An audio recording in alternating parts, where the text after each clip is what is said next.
U.S. Democrats in the House Oversight Committee have released 3 email exchanges from the deceased convicted sex offender Jeffrey Epstein that appear to mention President Donald Trump. They say the emails came from Epstein's estate. Al Jazeera's Alan Fisher has more from Washington. The Epstein estate has released 23,000 documents. The Democrats on the Hill are highlighting at least 3 email exchanges. 2 of them in particular they think are particularly damning for Donald Trump. The first is an email exchange between Jeffrey Epstein and Ghislane Maxwell, who of course was his girlfriend. This is back in April 2011. He writes, "I want you to realize that that dog that hasn't barked is Trump. Victim, name redacted, we'll come back to that, it's important. Spent hours at my house with him and he has never once been mentioned."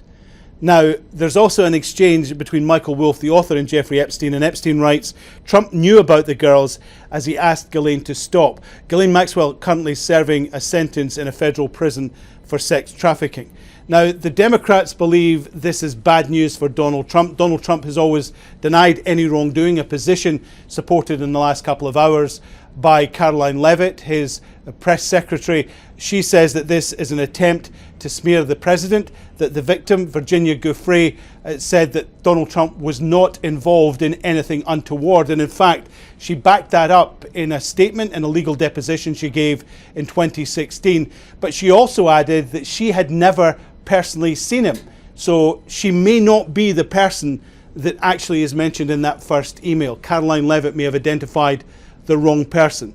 And certainly this has provoked a firestorm for Donald Trump, who campaigned on releasing all of the Epstein files. But many of his supporters are disappointed that that hasn't been followed through by either the Department of Justice or the FBI. And of course, that led to real disapproval among his base at the beginning of the summer. It actually started to die away, but this will simply reignite the furore. And in fact, one person on social media commenting, "This isn't a smoking gun for Trump, this is a bonfire."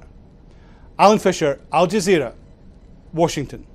Don't miss out, get the full picture. Subscribe to Al Jazeera for reliable news and expert insights. Like, share, stay ahead.